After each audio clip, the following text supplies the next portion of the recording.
แต่ดูชิดหาทางออกแล้วหนึ่งโบขางัวนี่โบขาพี่น้องเด็ดขาดเลยโบขาและกะเป็นไปได้กับบ่อยากให้ขายคันมีเงินเพราะว่าขายไปกะเขาเอาไปขาคือเก่าพอขาเขาเอาไปขาคือเก่าพี่น้องและดูชิดมีทางออกที่ดีก็คือว่าเฮาสิซื้อไก่กับหมูนี่ก็ลาบได้แล้วก็กระดูกมันถ้าก็แกงได้แกงกระดูกหมูลาบซีนหมูเนาะแต่อันนี้เป็นความคิดตัวชิดแต่ว่าเดี๋ยวสิไปถามแม่น้องมะนาวเบิ่งว่าต้องว่าเฮ็ดเฮือนต้องถามผู้อยู่แขนอูต้องถามผู้นอนเนาะแต่อันนี้ในความคิดตัวชิดที่ซื้อแต่ว่าตัวชิดจะไปถามแม่น้องมะนาวว่าแบบนี้โอเคโบ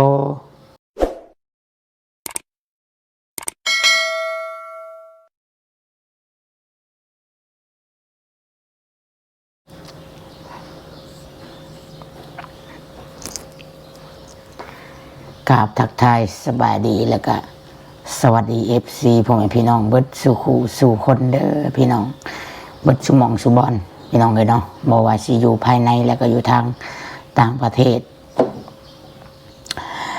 ทั่วทุกมุมโลกพี่น้องเลยเนาะโดยเฉพาะก็เป็นทางฝั่งไทยแล้วก็อยู่ทางสหรัฐอเมริกาพี่น้องเลยเนาะก็ทั่วทุกมุมโลกอะไรเนาะกับมื้อนี้เนาะตัวสิทธิ์ก็บ่ได้เดินทางไปหาน้องมะนาวเด้อพี่น้องบ่ได้ไปหน้าเพิ่นพายุเข้ามื้อนี้บ่แม่นว่าพายุฝนได้พี่น้องพายุฤดูหนาวมาฮอดแล้วอยู่ลาวอยู่ บ้านโคกเมืองอุทุมพรแขวงสวรรณเขตเฮาพี่น้องเอ้ยเนาะมาฮอดแล้วทุกคนเลยเนาะลมแห้งลมนี่แห้งเลยลมนี่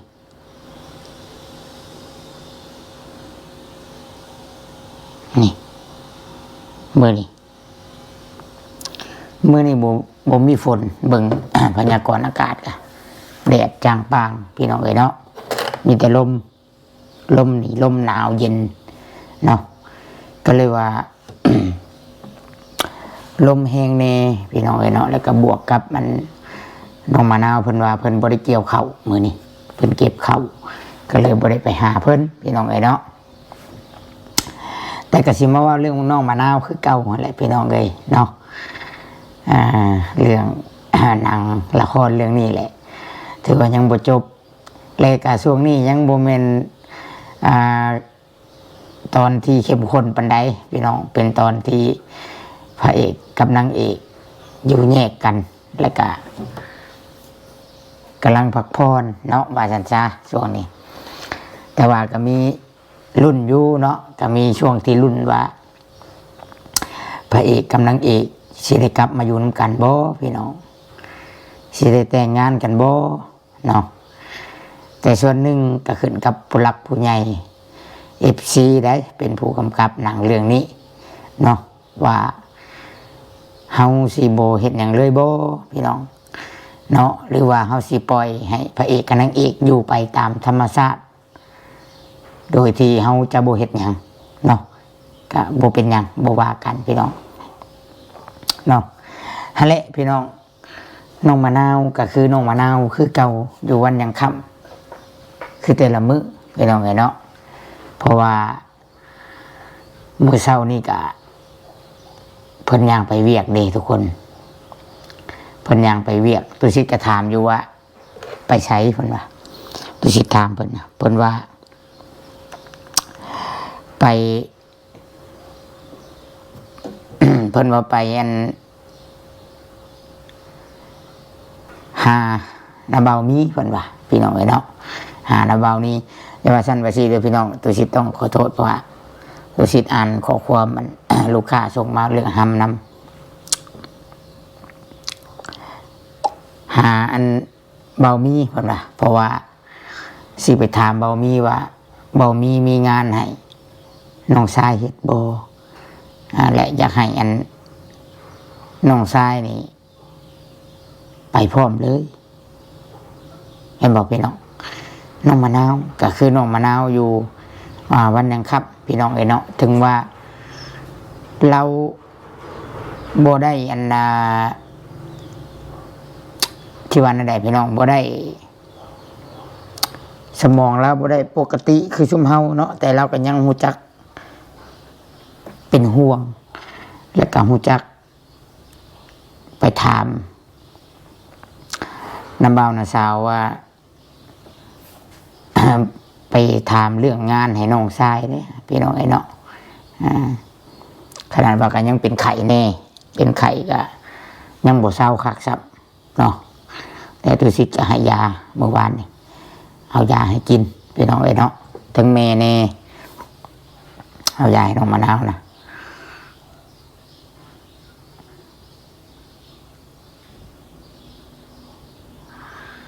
แต่ว่าเดี๋ยวมื้อแรงจังสิไป ไปถามเพิ่นช่วงแรงว่าน้องมะนาวได้ความจังใดเนาะที่ว่าไปหาระบ้าวหันมีงานให้น้องเฮ็ดหรือบ่หรือว่าจังใดพี่น้องเอ้ยเนาะก็ถ้าไปต้องขอโทษพี่น้องเอ้ยเนาะถ้าไปเบิ่งไปชมน้ำกันมื้อแรงบ่ได้พี่น้องเอ้ยเนาะแต่ว่าเรื่องที่ คือเรื่องตอนนี้นี้จะแก้ไขเรื่องอันนี้ก่อนพี่น้องเรื่องที่ สิจัดงานแต่งงานดองอันจากซอยนี่นะจากซอยหาทางออกเรื่องงัวนี้ก่อนพี่น้องส่วนมาแต่งดองแล้วจังว่ากันเรื่องรถไถเนาะนั่นก็ตัวชิดก็ขอบคุณเด้อมีหลายๆ FC หลายท่านนั้นคอมเมนต์เข้ามานะเรื่องงัวแน่เรื่องรถไถแน่เรื่องน้องมะนาวแน่เนาะส่วนเรื่องงัวก็คือตุชิดว่าในบ่ให้ขาดเด็ดขาดเนาะพี่น้องเนาะจะซอยมันเท่าที่จะซอยได้จะซอยจะเฮ็ดสุดนั่นแหละพี่น้องส่วนเรื่องรถก็คือว่าในเนาะถ้าคือตอนนี้ก็มีแต่ FC นะคอมเมนต์มาแล้วก็ทักมาแต่ก็ยังบ่ได้อันว่าจังได้หลายพี่น้องนอกจากว่าให้เพิ่น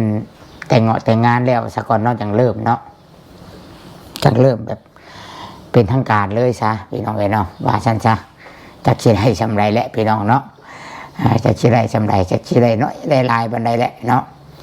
ได้มี FC คอมเมนต์มาพี่น้องเนาะคอมเมนต์ว่าอันนี้ก็ต้องขออภัยเด้อเนาะที่ขออธิบายว่าจะถึงหรือผิดเนาะส่วนเรื่องงัวเนาะส่วนเรื่องงัวนั้น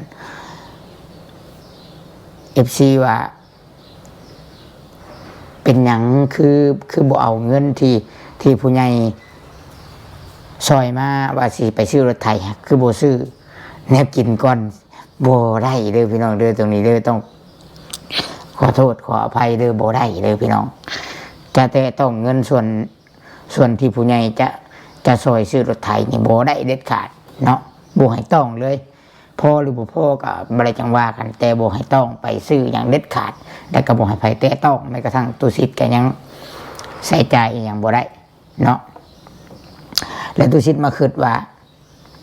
ถ้าว่าซีนงัวมันแพงพี่น้องถ้าว่าซีนงัวมันแพงตู้ซิดจะซื้อตัวนี้ตู้ซิดคิดว่าได้พี่น้องคันมีเงินนะ1ต้มไก่เนาะซื้อไก่กับโมเมนไก่เป็นนะไก่ที่เขาคั่วแล้วอยู่ตลาดใส่ผักใส่หมักผักจะว่าเว้าบ่สุภาพเด้อภาษาอังกฤษว่าหมักผักอะไรใส่หมักผักแกงไก่ใส่หมักผักเนาะแกงไก่ใส่หมักผักมันได้หลายแกงไก่นี่แล้วก็แซ่บอีก2เอาซีนหมูเป็นไดพี่น้องซีนหมูนี่สิถือกว่าซีนงัวเนาะซีนหมูนี่ก็ถือกว่าซีนงัวเลย เขาซื้อเขาเบิดเงินซ้ำกันนี่ แต่เขาจะได้ชิ้นหมูได้หลายกว่าได้บ่หรือว่าในใดพี่น้องเดี๋ยวตัวสิปรึกษาถามเกี่ยวกับพ่อค้าเด้อเนาะเพราะว่ามีตลาดนัดอยู่บ้านโคกนี่ว่าถ้าว่าชิ้นหมูกับชิ้นงัวนี่เขาซื้อนี่ตัวใดสิแพงกว่ากันตัวสิคิดว่าชิ้นหมูสิถูกกว่าหมูกับเขาบ่ได้ซื้อเป็นโตเด้อเขาบ่ได้ซื้อเป็นโตก็คือว่าเขาจะซื้อไปซื้อเป็นโลที่เขาคั่วแล้วเด้ที่เขาคั่วแล้วนะ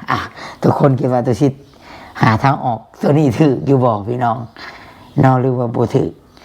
ให้ FC คอมเมนต์มาเด้อพี่น้องเด้อเนาะตุสิจะนอนคืออยู่ ว่าสิเฮ็ดอะไรก็ว่าคันว่าสิเอาชิ้นงัวนี่แต่ขนาดตุสิคิดว่าคันว่างัวน้อยตัวนึงนี่จะคิดว่าจักมันสิพอหรือบ่นะคิดว่าสิซื้อเด้อพี่น้องเด้อเพราะว่าจัดงานแต่งเนี่ยมัน น้อยกับชมน้อยได้คือตุสินี่คือว่าน้อยกับต้องตัวนึงในบุพออะไรพี่น้องน้อยแต่ว่าเฮาเฮ็ดจำเฮ็ดเด้อบ่ได้แม่นว่าบุพอก็ต้องเอามาให้มันบ่มีหยังพอดอกแต่เฮาเฮ็ดพอแล้วฮีดแต่ว่าอันนี้สมมุติเนาะคือตุสินะกินดองนะเฮ็ดบัดเชิญเนาะเบิดงัวนะ 3-4 โตพี่น้องมือนะเนาะแต่อันนี้น้องมะนาวนี่คิดว่าคันว่านั้นเฮาเฮ็ดสมมุติว่าขางัวนะก็พอดีอันโตซำนั้นน่ะเฮาเฮ็ดน้อยผู้แก่น้อยมีแต่พ่อบ้านแล้วก็เจ้าโคตรลุงตาเฒ่าแก่ในโฮมเพิ่นเอิ้นญาติพี่น้องทางแม่น้องมะนาวแล้วก็ญาติพี่น้องทางผัวเพิ่นทางผัวเพิ่นนี่ดูสิคิดว่าคือสิบ่หลายคนดอกเนาะเพิ่นคือสิมาแต่พอว่าแล้วเพราะว่าเห็นหน้าญาติพี่น้องสิหลายกับทางน้องมะนาวจักแล้เนาะน้องมะนาวผัดคือเอาหูแน่เนาะเพิ่นทุกอย่างพี่น้องแต่ว่า สีมาบกครบกับปุจักแต่อันนี้ก็บอกอยากว่าไปก่อนเนาะแต่ว่าพื้นเนาะเขาก็ต้องของกินเขาก็ต้องเตรียมไว้ให้แขกให้คนคือว่าอะไรโบแมนว่าตัวชิดเดือดห้อนนี่ย้อนใจมีอย่างแทนหรือว่าดีใจขลุกขลุนอยู่ไปได้โบแมนยังพี่น้องเด้อคือเมน้องมะนาวแล้วก็พอแต่สำนั่นเนาะเราก็พอแต่ลือๆว่าสีซะเนาะบ่อยากว่าให้มันชุดก็นี้เราก็บ่จักอย่างไรเราก็บ่มีผู้เป็นรักเป็นแรงให้แลข่อยอีตนเขาบ่จักข่อยอีตนข่อยก็เลยอยากวางแผนให้เพิ่นตัวใดมันถือกันนะเพื่อฮอดงานเนาะบัดเพื่อฮอดมือบัดฉีดเลยกระเบือด่ากระเบือลังรถแขกมารถนั่งพากันนั่งอมขี้เขียวเอาแต่น้ำล่าให้กินรถอุ้ยมันก็โพดที่บ่อเนาะอายมู่เลยเฮ้ยว่าอะไรกันมันก็แมนยูว่าเขาเฮ็ดน้อยแต่ก็เฮ็ดบ่ให้หมู่เว้าซะเนาะบัดนี้คนใกล้เคียงอีกบัดนี้พี่น้องคือคนใกล้เคียงเฮือนติดกันถึงเพิ่นสิมาบ่มาก็บ่ฮู้แต่ต้องได้บอกแต่มันนี่ใกล้กันเนาะคันได้บอกแล้วน่ะเชื่อว่าเพิ่นต้องมาเพิ่นก็ยันว่าปะถิ่มกันคือกันทางแขกเพิ่นก็ต้องมาเนาะผูกคอต่อแขนและตุสิตเชื่อว่าคนบ้านโคกตุสิตนี่ฮีดเป็นคลองเพิ่นแบบว่างานโด่งนะพี่น้องอยู่บนอื่นตุสิตบ่จักเลยแต่ว่าบ้านตุสิตเป็นต้องได้ให้กินได้พี่น้องบ่ซั่นก็มันสิมี เสียงน้ำหลังเนาะวิพากษ์วิจารณ์น้ำหลังเนาะแต่ผมเห็นอย่างเราอีตนน้องมะนาวโดยตัวชิดว่าตรงๆรถอีตนเพิ่นเนาะทางเดียวในชีวิตเพิ่นกะถึงสีน้อยกะให้มันเป็นระบบระเบียบซะว่าสิซะอยากให้มันเป็นระบบระเบียบให้น้องเพิ่นเนาะแต่คันว่ามาพร้อมกันบนนั่งกับคอดสิบูมีผู้แหละทุกคนเนาะแต่ตัวชิดหาทางออกแล้ว1โบขางัวนี่โบขาพี่น้องเด็ดขาดเลยโบขา และกะเป็นไปได้ก็บ่อยากให้ขายคันมีเงินเพราะว่าขายไปกะเขาเอาไปขาคือเก่าพอขาเขาเอาไปขาคือเก่าพี่น้องและตุสิตมีทางออกที่ดีก็คือว่าเฮาสิซื้อไก่กับหมูนี่ก็ลาบได้แล้วก็กระดูกมันถ้าก็แกงได้แกงกระดูกหมูลาบซีนหมูเนาะแต่อันนี้เป็นความคิดตุสิตแต่ว่าเดี๋ยวสิไปถามแม่น้องมะนาวเบิ่งว่าต้องว่าเฮ็ดเฮือนต้องถามผู้อยู่แขนอูต้องถามผู้นอนเนาะแต่อันนี้ในความคิดตุสิตซื่อแต่ว่าตุสิตจะไปถามแม่น้องมะนาวว่าแบบนี้โอเคบ่เนาะการเพิ่นว่าบ่โอเคก็สุดแล้วแต่เพิ่นตุสิตก็ได้เนาะสุดแล้วแต่เจ้านายสิว่าโอ้ยชุนว่านั่นนี่น้ำหลังมาผัดแก่คนว่าผัดเชื่อเป็นย้อนตุสิตสินะเป็นตุสิตนะลำบากใจได้เลยนี่ใจนึงนี่อยากซอยน้องมะนาวนี่อยากซอยแบบชุดมกชุดใจอยากซอยทุกคนเป็นห่วงแต่อีกใจนึงย่านอันเดียวและย่านอันนั้นผู้มันจอบที่อยากโคตรล่มตุสิตบ่อยากอิจฉายันลื่นบ่แต่เชียนลื่นกันยังเนาะพี่น้องถ้าจอบสิว่าให้กันบ่น่ะหลายตุสิตสำหรับตุสิตนี่สุขภาพน้อยนึงก็สิว่าเป็นย้อนตุสิตคือว่าของอยู่ของกินบ่พอก็สิว่าเป็นย้อนตุสิตสินะพี่น้องตุสิตก็เลยแบบบางเรื่องก็อยากให้เพิ่นจัดการเองยันว่าเป็นท่านเป็นนี้มาสิโทษตุสิตพอบ่พอก็ยันว่าเพิ่นจัดการเองเพิ่นแน่พี่น้องเพิ่นก็ยังว่าเนาะอันนี้โดดห่วยสิ้นบ่ได้ยำกระดูกบ่ได้แห่นเนาะปัดกระดูกแขนคออยู่บาดนี้สินะพี่น้องแต่เป็นหยังใจอยากซอยก็ย้อนว่าอีตนน้องมะนาวหั่นแหละพี่น้องเนาะทุกอย่างนะบ่ได้มีหยังแอบแฝงดอกเนาะทุกคนคิดว่าทางออกตัวนี้ดีบ่พี่น้องหรือบ่ดีให้ทุกคนคอมเมนต์มาเด้อพี่น้องเด้อตุสิตนี่ฟัง FC เนาะทุกคนทุกท่านพี่น้องเอ้ยเพราะว่าหนึ่งมานี่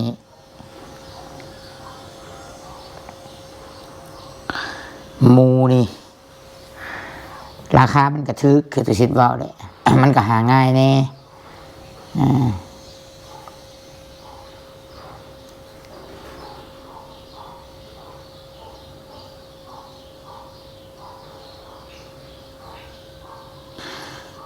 ไก่บ้านนี้พี่น้องเนาะคือไก่นี่กะ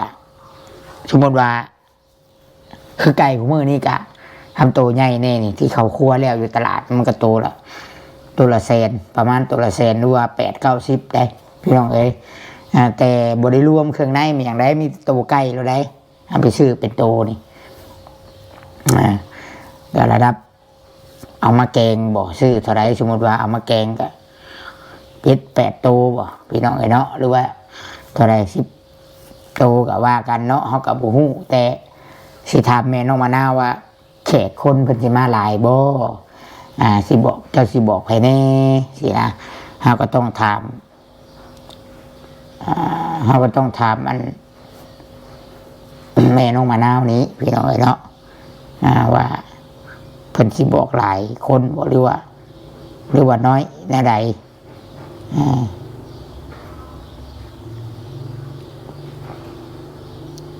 เนาะเอาพี่น้องคลิปนี้ก็จักถือหรือผิดจักแม่นหรือบ่แม่นได้พี่น้องเนาะก็ ให้ FC คอมเมนต์มาเด้อพี่น้องเด้อเนาะว่าเห็นดีบ่หรือว่าบ่เห็นดีหรือว่าหาวิธีอื่นบอกพี่น้องเอาล้มกันลิ้นเนาะล้มกันลิ้นพี่น้องว่ามันสิ ไปในทำนองใดเนาะโอเคพี่น้องสำหรับคลิปนี้ก็สิขอตัวจบคลิปลงเพียงเท่านี้เนาะพี่น้องเนาะผิดหรือถูกอะไรคอมเมนต์มาด้วยพี่น้องเด้อ